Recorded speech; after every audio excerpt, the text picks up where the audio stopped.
afternoon, mga ka-Cervic. Now we are in our new home, Cervic TV Plus, and we would like to thank you for your support. Lagi po kayo nandiyan at hindi niyo po kami kinakalimutan. At sana po ay nag-enjoy kayo sa aming dalawang shows na nakaraang linggo.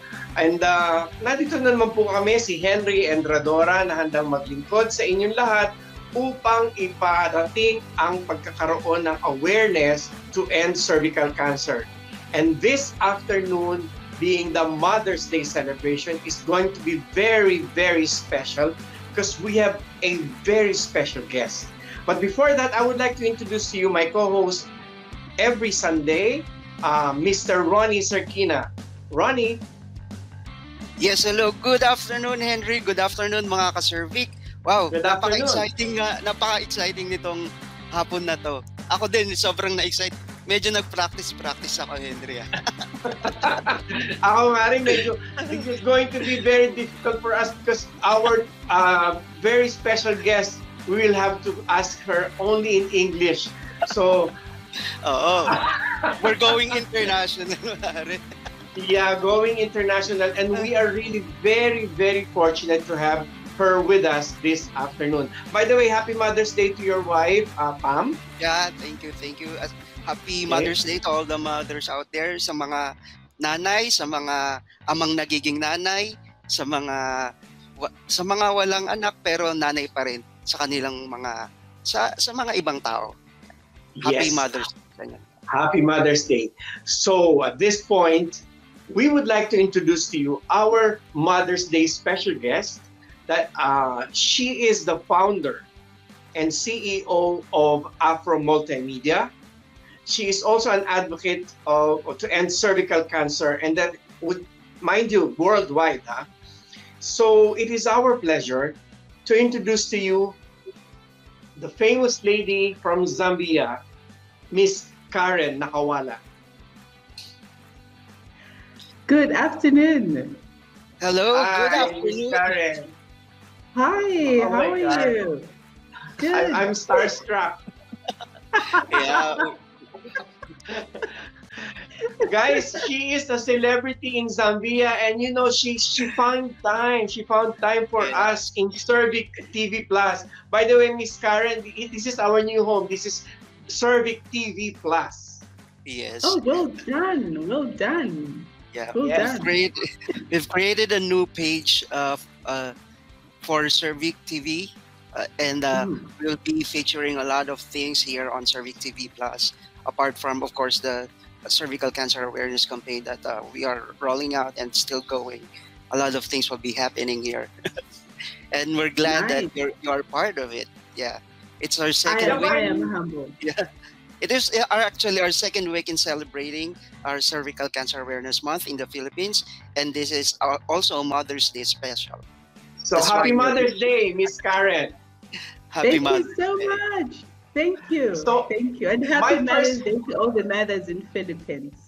Yeah. My first question is, you being the founder and CEO of a Afro Multimedia, how do you juggle your time, being a mother and a businessman and a celebrity?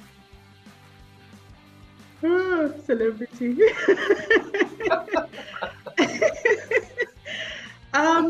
I think I have learned over time to actually separate everything that I do. When I am at home, I don't carry work home, by the way. That's just a principle. From the time I started my business, which is, I think I was like 38, I decided to retire early because I was tired of working for people. So I learned from the beginning not to carry work home. It's either I stayed late at the office to finish my work, or I went in much earlier. Because once you get home, then the children want you. They want you to be a mother. They don't want a boss. They don't want a business person. They don't want a celebrity. They just want you as mommy. So I learned to do that. And then also in my business, we do quite a lot. We have the fashion side of it. We have the media side of it. We have the event side of it. And each time, if I'm working on the fashion side of it, then that's it. That's all I'm doing, And I think I'm lucky. I have a very good team that I work with. So if at any other time our responsibilities have to overlap, there's always somebody doing something on the other project. So we don't neglect the other project. But I have taught my team and myself that whatever it is that you're working on, pretend that is the only thing that you have, at that point, and don't try to juggle everything. Of course, there are times when it happens like that. But even then, I think as long as you've got your priorities set, and you're focused on that, I think it is quite easy to juggle. So I have managed to do that so far. And we're still running. It's over 10 years now. Great. That's great to hear. Great. That's good thing with mothers, right? They know how to delegate and how to put things in order. So everything would be like everything is working. All the cogs are working together, right? Yeah. Producing great output. Wow. Yeah. It's like a car. It's like a car. Yes. You need all the parts to function for it to function. So Exactly. That's nicely said. Miss Karen, what kind of a mother are you? Are you a spoiler or strict? I hope my children are not watching.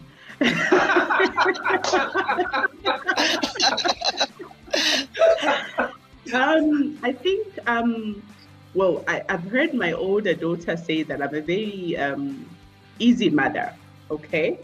What I have done is deliberately, I've made them my best friends. I have two daughters, and so I have made them my best friends, such that it's very easy for me to be a mother. And it's very easy for me to, whatever type of mother I have to be on that day, it's very easy because it's coming from the foundation that, you know what, you are my friend. And if you make a mistake, I will tell it to you as a friend, okay? Yeah. And I don't talk at my children, I talk with them. If there's a problem, I should be the first person that they run to. I don't want them to, and with social media, it's very easy for children to get peer pressure. But I'm very fortunate that both of them, when they have a problem, the first person they run to is mommy. And I've also taught them, and this I learned from my mother, is that no matter what I have achieved, that is mine. It's not theirs. Mm-hmm. They have to work. They have to work for what they want to have in future. But what I have now is what I want to have, and it's not exactly what they want to have.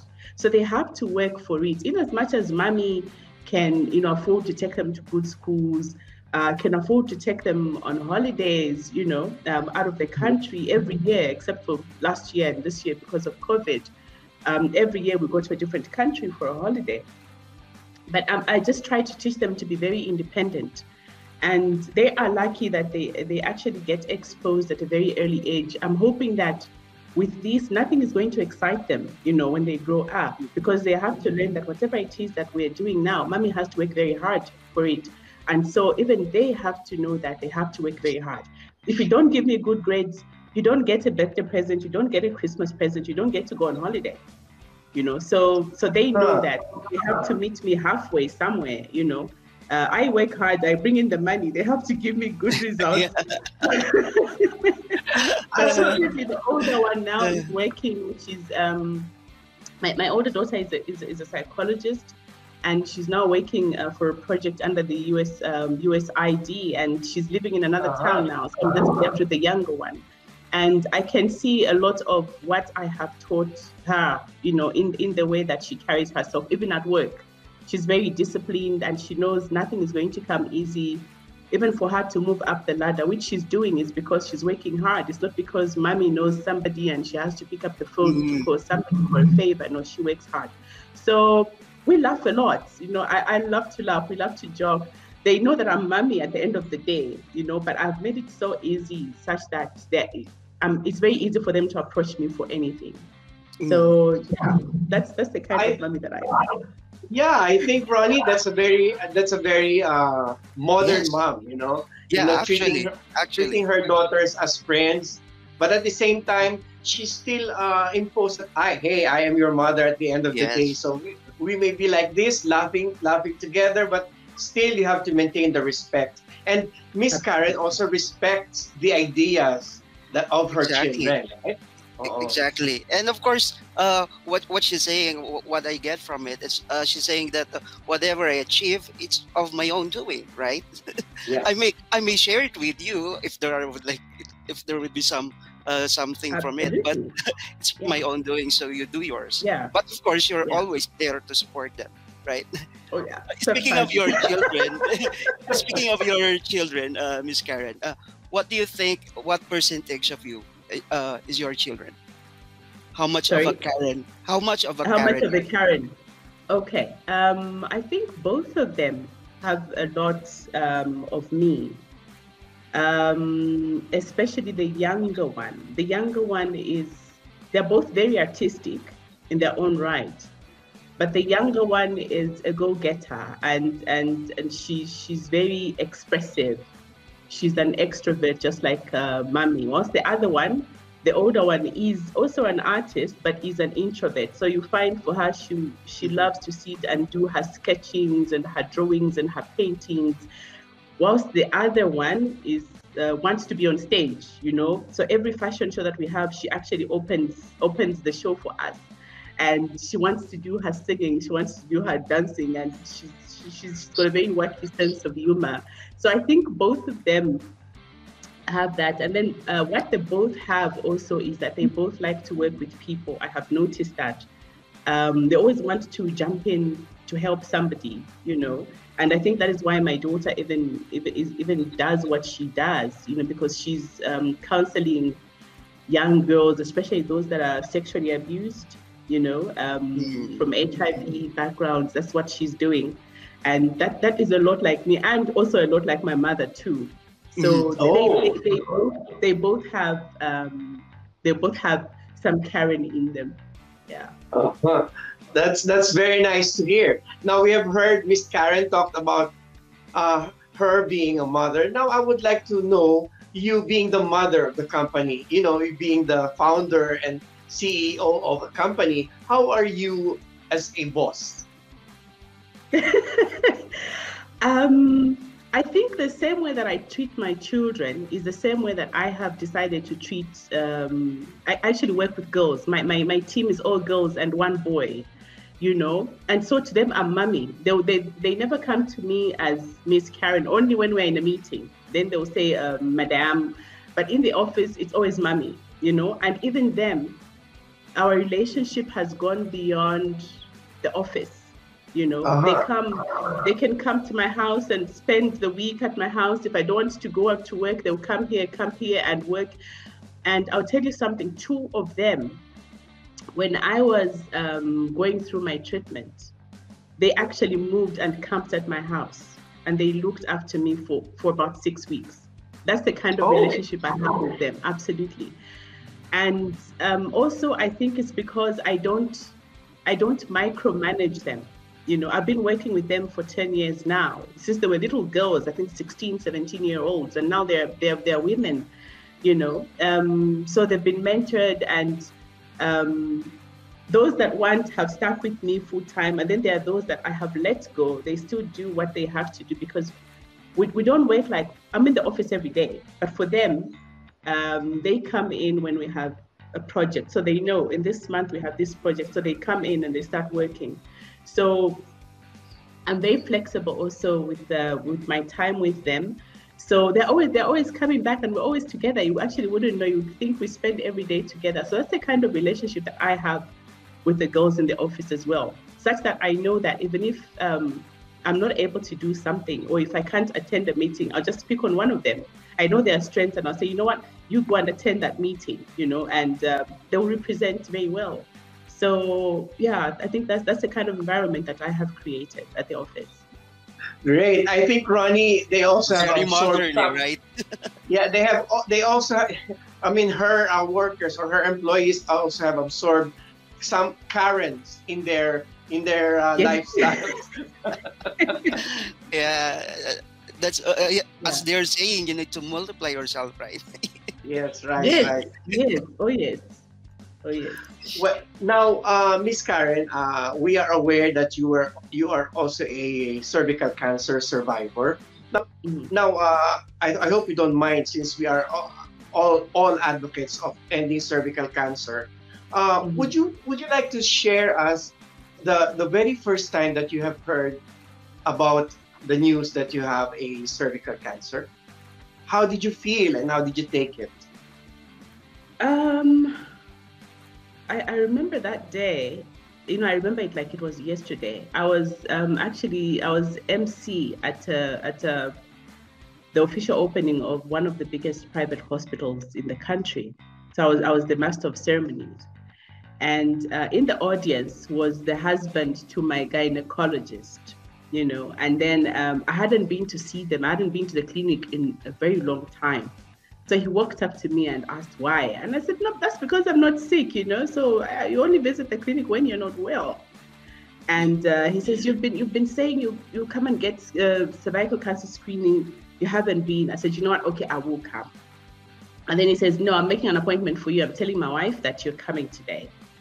And I finished my job. And after lunch, I had a meeting. And he called me again. Are you coming? My wife is waiting for you. And I was like, you know what? Let me just go. Let me get this guy off my back. Otherwise, he will not stop bugging me. And that is how I went to the clinic. And, chit chats. I was told to get onto the bed. And the minute she inserted the speculum, that is how I just started bleeding. I bled so badly. I haven't bled like that in a while. And she asked me if I was okay because I couldn't see that I was bleeding. So she was looking at me and thinking, are you okay? I'm like, yes, I'm fine. Are you in any pain? I'm like, no, there's no pain. Do you have any problems with your periods? I'm like, you know what? Now that you mention, they're not very heavy, but there are times in between my periods that I'll have maybe an extra day or two, of bleeding from nowhere. And it doesn't happen often. And then also sometimes I would have like post-coital bleeding, but not so much. I would actually, I'll think, okay, no, I think it's my periods that are coming, And then she said, look, there's a growth on your cervix. So I'm like, oh, okay. Is it a polyp or something? And she says, no, it's not a polyp. And then she says, look, let's do a pap smear, and then let's see what it says. And after that, I think I still took it very lightly. I just thought, I didn't think, the last thing on my mind was cervical cancer.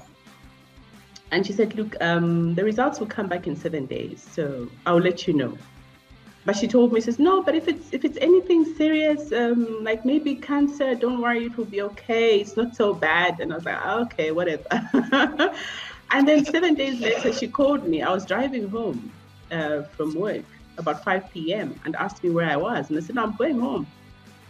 And she says, no, you have to come to my rooms. I said, just tell me, because we're friends. I said, just tell me over the phone. And then she says, you know what, the recommendation is that you go and do a biopsy because these cells are very active. And she says, I can't tell you more until you come to my office. So I got home and I told her I'll see her the next day. I got home and I think that's when it started dawning on me that something could really be wrong, Literally, I drove back to her office in my pajamas that night. I called her to ask if she was in the office, and she said she was. And I'd already changed into my pajamas. I just got into the car and drove to her clinic, And here, where I am, that time there's traffic. It's like chaos on the roads. I didn't even think about it. And I got there, and I think she could see that I was scared. And she told me, look, this is what it is. And in my opinion, this looks like cervical cancer, but it's still early, So she referred me to the cancer hospital, because she said, if I start doing the treatment here, it's going to be very expensive for you. It's a private hospital. So she was kind enough to actually refer me to the cancer hospital. And so on the way back, I called one of my colleagues. She was just a colleague then. I called her to say, look, she's a doctor. I said, this is what I have been told. And she was, very casual about it. Oh, no, just go to the hospital, go and see this person and this person, and just tell them I sent you to go and see them. And I got home, and suddenly, you feel like you're in an ice cube, like everything just stops. Yeah. And the first thing I thought was my daughters, I'm going to die. What's going to happen to my children? Exactly. And I can tell you that for the first 2 nights, if not 3 nights, I didn't sleep a wink, not even doors. I was just awake. I saw the sun rise, the sun set, just like that. Really? I didn't move. Yes, I couldn't talk to anybody because I couldn't. I was hoping I'd wake up. Like I was thinking it's just a bad dream and somebody was going to wake me up. And I went to the hospital. It's the biggest hospital in the country. And I saw this doctor and looking at me. Oh no, yeah, this is cancer of the cervix, and I think it's stage 2B. I think that was the initial diagnosis. And after that, I was asked to go for further tests now at the cancer hospital itself. And yeah, so they did the biopsy. I had to do scan. I had never done any of those things ever in my life. It was just. I think I decided to treat it like an out of body experience because I knew that if I start dwelling on it so much, it was going to drive me crazy, So, and especially psychologically. Yeah, where did you get your strength? I mean, of course you have a support system. So where did you get your support system? From your children, from your family, or what? Yeah, and maybe another question. How did you open up to your children? Yeah. The first person I opened up to was my mentor. I called her, and I just told her to say, look, this is what these people are saying. And even she was very calm because she had just recently lost her husband to prostate cancer. And so she at least I had somebody to talk to at that time. And I've been in a very steady relationship. We're not married, but we're together. And I thought to myself, how do I tell this man? I think he's going to run away from me. This is it. He's gone, And then after that, the next person I told was one of the girls I work with, Natasha. And I was with her at the office and I told her, escort me to the hospital. And we went, it's like, Mommy, but what are we doing at the cancer hospital? And that's when I told her, I said, look, this is what they're saying, and let's do the tests. And I think 2 weeks in, all the tests, I kept going, and nobody at home knew that I was going to the hospital for the first 2 weeks. Okay. And then when I was told that I had to start treatment, chemotherapy, and my treatment was both chemotherapy and radiation. And I thought to myself, oh my God, now the whole world is going to know that I've got cancer because my hair is going to fall, my skin is going to change, I'm going to lose weight, I'm going to start, you start playing all the pictures of people that you've seen in your mind that have had cancer. Yeah. How you see it in the movies, right? Yes. And I was like, my God, this is what I'm going to look like. So that day I remember, I called my partner and I said, can you please come home quickly? And he was like, what is it? I'm saying, no, just come home. And so he got home and he found me sitting, and then he says, okay, are you going to tell me what is wrong? Because I've noticed that there's something wrong with you and you're not saying it. I'm like, oh, okay, all right. So he knows me that well. And so I think I broke down that day, I remember. And then I told him, and then he was looking at me, and then he says, oh, okay, that's what they said. Okay. So when do you start treatment? I'm like, Monday. So he says, okay, fine. We're going to get through this. You're going to be fine. And I'm like, oh, okay. That's the first. I wasn't expecting that kind of reaction. And so after that, it was just a small circle. So there was about 4 or 5 people. Then I called my 2 younger sisters. One of them I was staying with, but she was in college. So I asked them to come home, and I had to find the best way possible to tell them, So I told them, and I could, because I was laughing about it. I think by then I had to first prepare myself. I had to accept what I was going through, and I had to believe that I was going to be okay before subjecting anyone into a negative space. The last thing I wanted was a pity party. And I had to convince myself it was going to be okay. Whichever way it went, it was going to be okay. So by the time I was telling them, I'd reached a point where I could talk about it, and it was just like, yeah, it happened. Casual. You can just talk it casually, yeah. Yeah, and so even them, when I told them, we actually joked about it, but I know that when they went back, they were crying somewhere in the little corner there. And so a couple of weeks later was my birthday, and my older daughter, who's in Livingston, actually came, and she had no idea what was happening, and prepared a surprise birthday dinner for me and called all my close friends, and family. And that day I had just come, I had actually both chemotherapy and radiation, because I used to have chemotherapy once a week and radiation for 5 days. And that day I was beginning to get tired. It was, I think, the second or third week of treatment. And so she calls me, it was a Saturday. Mommy, where are you? I'm like, I'm at home. No, please come. Where do you want me to go? No, come. I want to buy you dinner for your birthday. Mm-hmm. So my partner and I were at home, and then he knew he was in on the plan anyway. Yeah. So he just, no, ready. He said, no, I'm so tired. He says, no, it won't be long. Let's just go. And so we walked to this restaurant, and suddenly it's a room full of people, And well, I just had to pretend, be the life and soul of the party, and we had our dinner. But I was so tired. I just said, what, guys, because I had my radio show the next day. I said, guys, I'm tired. I need to go home and prepare for my show. And in that place, only my partner and my 2 girls from work knew, and my 2 sisters. Mm-hmm. And they were all told not to say anything to anybody.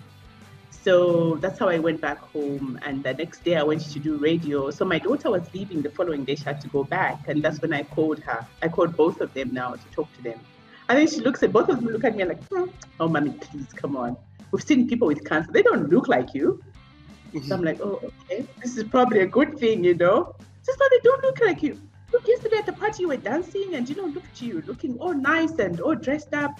Your hair is not falling, So I'm like, oh, okay. All right. So I think it was easier, because even them, for them to actually believe, it was after my treatment. I think now my body I was tired. Fortunately, I hadn't changed a lot. My skin changed from the treatment. It darkened a little. So they sort of started to see that I was actually telling the truth. And then, because I worked throughout my treatment, so people just, the few that knew, just couldn't believe it. I told the rest of my siblings, were the 6 of us. So I told the boys when I was done with treatment. That's when I actually called them and told them. And they still didn't believe me. But one of them said, what, you look a little pale, but they still didn't believe it, So until I finally started telling other people, when I was on radio, now I started talking about it. Even the people at work, at the radio station, they couldn't believe it. They just said, you're crazy. You're not telling us the truth. I'm like, I'm done.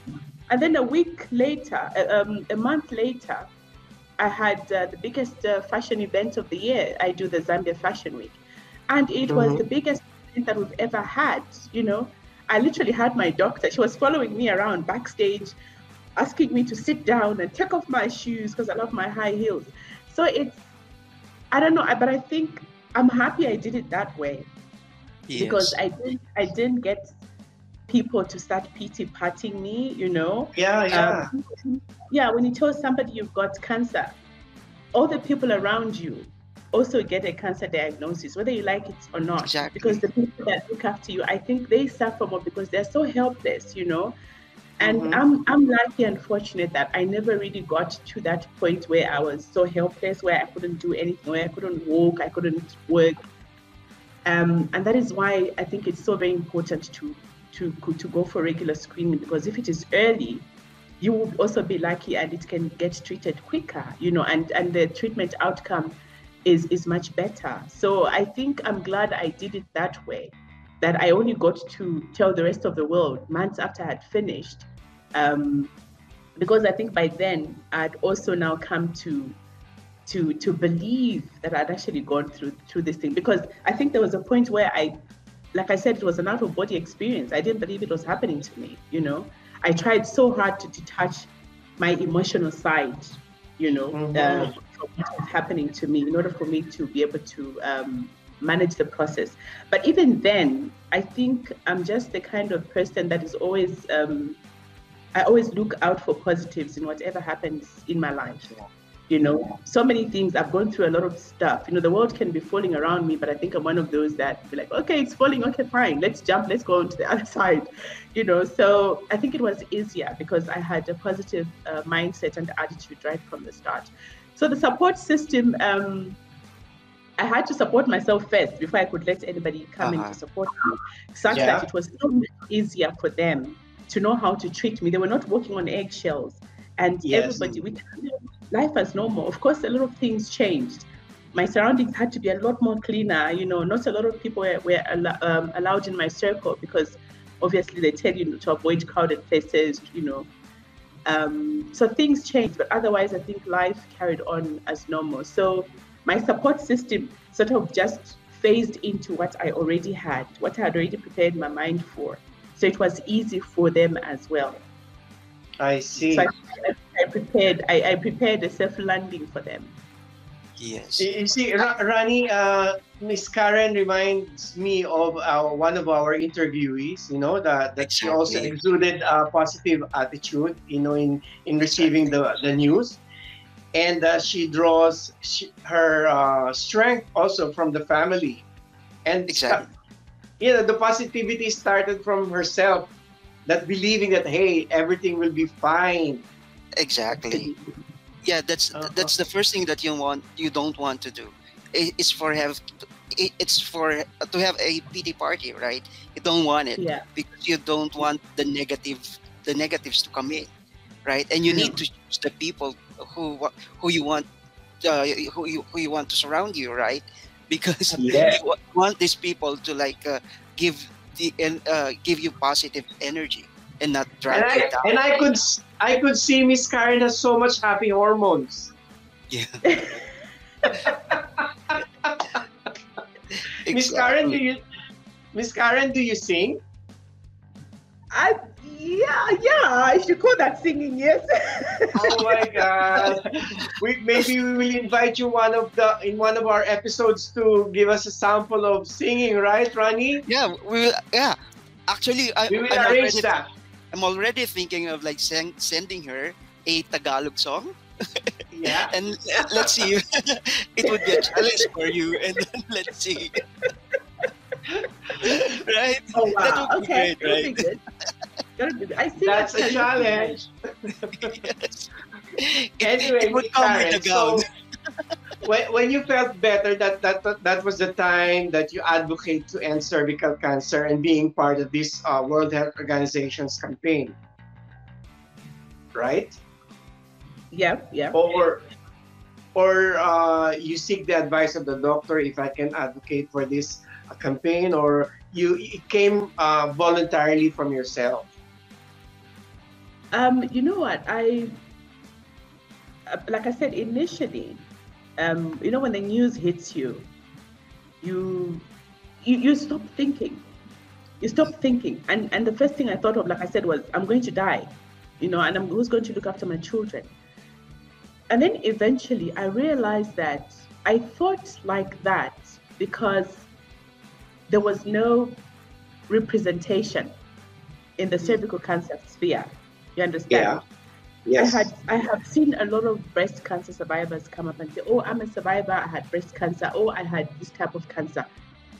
I had never seen, or maybe a couple of them, but not on that level, which sort of represented me, you know? And so as I was going through the process, I remember one time, I think the first time that idea struck me was I was lying on the radiation machine.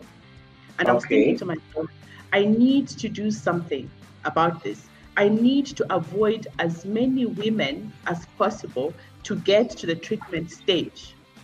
Exactly. And my doctor actually says, you know what, the way I used to talk to her, she says, I knew. She says, I didn't want to ask you to do it, but I knew that is where you were headed because of the way that you were approaching things, you know. I had started talking to my fellow patients, you know, I'd talk to them. And also I joined a few groups on Facebook. Unfortunately, most of them are based in the UK and the US. And I realized there was nothing where I was coming from, you know. And so I think the process, once I had got to the point of acceptance, and when finally the doctor told me, so you know what, Karen, you are fine, I stopped questioning. I stopped asking God the why me question. And I began to realize that I think there's a purpose in all this, in me going through this. There's a purpose at the end of the day, and that God preserved my life, not for me, not for my children, but I think for the other women out there that needed to hear my voice and needed to get the assurance that it doesn't matter who you are. If you do the right thing, you can be like me. You can get better like me, you know. And so I also realized that I have this platform. You know, before I had this huge platform in the fashion industry. If you come into Zambia, when you talk about fashion, and the first person that says, "Oh no, go and see Karen," you know. So I knew that I already had a voice, you know. Yes. I had a voice in the media. I had a voice on the social platforms, and it was just a question of when I was going to start using that, moving away from the fashion side. I think when you look at, you've seen the post, mostly it's about the fashion side. And I just needed to make a decision as to when I was now going to move away from that Karen that everybody knew as this glamorous person, to this Karen who, yes, is still the glamorous person, still the Karen they know on radio and television, but who now is talking about a different cause, who's now advocating for this cause. And it did not happen immediately. It took a couple of months, you know, because I needed to see how I was going to bring it out to the world. And also I needed to prepare myself and my mind for whatever reaction was going to come. Because cervical cancer, I don't know about the Philippines, but cervical cancer in my country, in Africa especially, has a lot of stigma attached to it. Okay. And so I needed to be ready for that, you know, because it's not just me, it's just my world, it's my daughter's world, it's my family, it's my partner. What are people going to say, you know? There's always the sexual connotation attached to anything that is below the belt. Yes. And so I had to be ready for that. And so when it happened, believe you me, one night, before I went to bed, I just said, I'm going to do this now. And because I'm not technologically savvy, I called my daughter and said, can you please set this page up for me? I want to see if this can work, but let me try. If I get 50, 100 women, I think that's a plus. And that is how I started the Two Sisters. But by morning, when I woke up by morning, there were over 5,000 women on the page. Wow. Really? And all very active, all asking questions. By the end of the week, we had over 10,000 women. By the end of the month, we had over 100,000 women. Wow. All asking cervical cancer. I was already in the news. I was invited by the First Lady to go and speak at a high forum that she had. I think it was the union.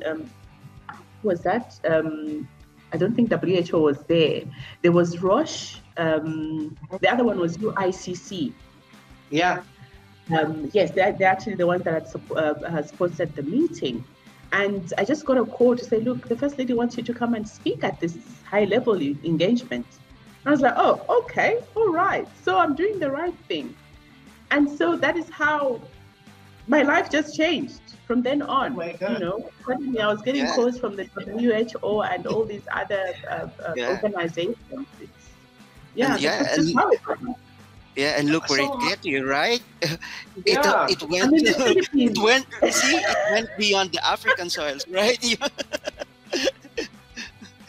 So, in your opinion, how many now are the members of this or followers of these TL Sisters? We have just about 150,000. Wow, that's very impressive. That's how influential and how people believed in you. Exactly. I guess so. Of course they are, like we do, like we ourselves, right? You see, Rani, we were both tongue-tied listening Yeah, to Miss Karen. I mean, you see how juicy the information she's giving. yeah, Even if we don't ask the question, already the answer is given to us, right? exactly, exactly.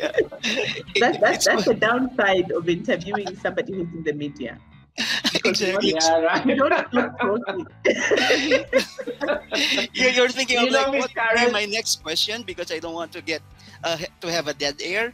But you're before we ask the question, you're already answering it. So it's kind of Yes, like a right. pressure for a pressure on us. Like we Honestly, we have prepared a lot of questions.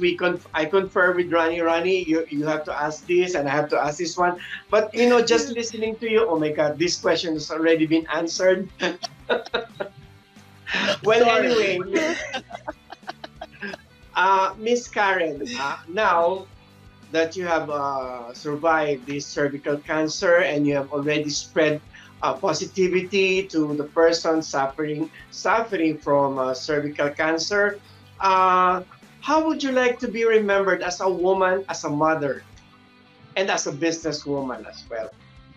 Ooh, I think that's difficult, but I'd like to remember it as somebody who always brought light to people, somebody who always looked forward to the next day. You know, Mhm. I I I learned from my mother never to dwell on anything negative. And like I said, I don't know if you saw my last posting, Henry. I did, I Um, did. yes, which says it's amazing how the rock bottom situations make the Yes, good ones look so special. You know, yes, so if you don't yes. dwell so much on the negative side, you actually realize that there's a positive. My cancer story is I was in pain at one time, but I chose to look beyond. And even though I couldn't see very far, um, I think that every step that I took every day, I realized that this was going to change my life, and in a very good way, in a positive way. And that's what it has done. So many doors have opened up, you know. Suddenly, my name is heard in the WHO corridors, you know. I'm sought after to speak to people about my experience. And that not only helps me in my cancer journey, but in my business as well because of the networks. So I want to be remembered as the person who takes advantage of any situation, whether it's negative or positive. And this is what I try to teach my girls as well. That whatever situation happens, always try to find a positive, and it is there somewhere. Just find a positive and run with it. Run with it, you know. And also, Yeah, as a person that is not afraid to take the plunge, you know, when yeah. I set my mind to doing something, I'm going to do it regardless, you know. And also a person who just loves people so much. I love people and I love to have fun. Yeah, when I can, I Yeah. dance a lot. I sing sometimes. We can, yeah, that's very yeah, obvious. Ronnie and I can see that you really love to have fun, I yes. right, love it. Ronnie? We are Just really like I love we, looking it. forward to your singing the Tagalog, the Tagalog song that we'll be sending you. Oh, okay, we'll try. Okay. just Karen loves fun, and she was able to touch so many lives. Yes, so she was able to spread positivity, good vibes to everyone, and that is really one of the best things that you will be remembered, I suppose. And Yes. Ronnie, would you like to ask some more questions to Miss Yeah. Karen? Yeah. Just some because it's kind of like already like a heavy segment, right? So I have like a very light question, like uh, what's your proudest moment as a mom? Wow. As a mom, there's several, hey? You know, we mummies are always talking about our babies. Yeah. But I think my proudest moment was seeing my first daughter graduate Mhm. from college, yes, and immediately get a job. Yeah, I think for me that really was. And then with this little one, She just never ceases to amaze me. You know, like I said, I see so much of myself in her, and I'm also happy that I think she knows what she wants. You know, in as much as today she would tell you she wants to sing, tomorrow she wants to act, but I know that she knows what she wants, and every time I get positive results from school, or the teachers calling me to tell me that she did something really nice, I think for me that is also very proud. But I think the proudest moment has been when both of them decided to take up this fight with me, the cervical cancer fight. So the young one is now an HPV champion, you know, and she's talking about HPV vaccination and its importance at school, and she's the face of the campaign for Till Sisters. You will see that very shortly on our website once it's up and running, you know. And then also my daughter has decided to, my older one has also decided to join in the advocacy. So that makes me very proud as a parent. At least I know we can see a future of cervical cancer-free women. So yes, that's nice to hear. Right. Very nice, Rani. You know, we share the same pride, you know, Yeah. looking at the achievements of our children. Really, that is very, very nice to. That's the very fulfilling feelings, I suppose. Exactly, Now, exactly. Rani, would you like to ask more question? Because Yeah, I okay. think Let's. So you thought about it for a while. So let's reverse the role. Like, if we are to interview your children and let them complete the sentence, like, "I'm proud of my mom because," what do you think they will say? I think the last one will probably say, "I'm proud of my mom because she's a celebrity." Yeah. I Well, think be that's proud what of she that, would right? say.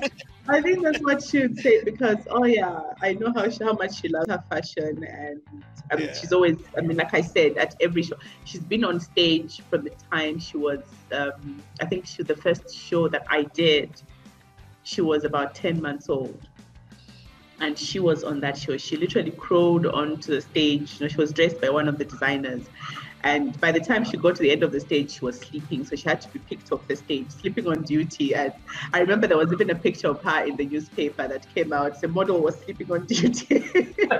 And she's been at every show ever since. So she's literally grown up on that show. You know, she's grown with the show. From the first Zambia Fashion Week up until the last one that we had, she's always on that show. So I know that's what she would say. nice. Yeah. How do you Yeah. usually celebrate Mother's Day? Yeah, in Um, Zambia. Well, the usual. I think it's not. I think it's more very personal, I must say. Obviously, mothers, we're lucky to receive, you know, a cake here, some flowers here and there. So it's more very personal. And then sometimes there are some events that are planned around it, you know, just to go and just for the mothers to go out there and have fun, maybe a luncheon or a brunch. So it's really, it's nothing major. It's nothing major. But I think now with social media, you can see people wishing their mothers happy Mother's Day and sending Yeah. flowers, and Uh, husband going all out, paying So breakfast and luncheon. we'll be sending this portion to your children, so To they will your know. children, yes. Yes, thank you.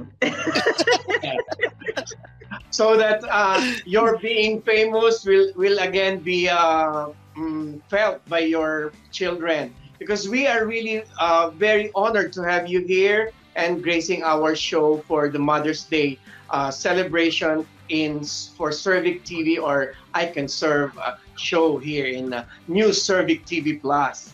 Okay. Yes. So, Miss Karen, unless Ronnie has another question for you. No, I'm good. I'm good. I'm very. Actually, there are a lot of things to take in. Yeah, A lot of. a lot. And Miss Karen has already expressed her pride of her children, of what she has achieved, of being a celebrity, of being a businesswoman, of being an advocate of end cervical cancer. So at this point, I would like to give the floor again to Miss Karen Nakawala to greet and leave a special message to the mothers for Mother's Day special? Special message. Okay. So firstly, I want to wish all the mothers in the Philippines and across the world a happy Mother's Day. And I think my message to all of you is that as women, and especially as mothers, we're so many things to different people. We are sisters, we are mothers, we are friends, we are wives, we are partners, we are bosses, we're business people. And most of the time we get lost in trying to be the best that we can to each and every person that is attached to us. And so I want to ask you that do not get lost in the maze. Try to find time for yourself. Look out for you, because if you're not there, then there'll be no one to look out for the people that you're looking out for. So always look after yourself first. Love yourself first, because you cannot give from an empty cup. So if you don't have love for yourself, I don't see how you can give love to other people. So just make sure that you find yourself. If you find that at any one time you're losing that, take time out. Take time out to recharge, to renew, to replace, to focus on your God, to focus on yourself. And then when you come back, you'll be so rejuvenated that everybody's going to enjoy just receiving from you. So don't forget to look after yourself. Very well said. Rani? Yes. Thank you so much, Miss Karen. Wow. I was actually listening to it like, wow. Yeah, I'm already thinking of my mother, like, what I'm going to do. I was trying to digest and absorb everything that Miss Karen is saying. And really, I'm so impressed. And we are so honored to have you for on this afternoon in celebration of Mother's Day. And of course, in behalf of the whole Cervic TV Plus team, Miss Julie Velasco, Mark Androdora, and of course, Dr. Bogs Rivera and Jeline, we would like to thank you. And sa mga nanood po, maraming salamat. Sana po ay may mga natutuhan kayo sa ating special na panauhin ngayong araw na ito na si Miss Karen Nakawala from Zambia. And sabi nga niya, mahalin natin ang ating sarili, lalong-lalo na po kayong mga ina, dahil kayo po ang haligi ng tahanan at ang lahat po ng mga children ay umaasa sa inyo, sa inyong mga pangaral at gabay. So this is Henry Androdora once again, thanking you sa pagtutok dito sa I Can Serve here in the new Cervic TV Plus.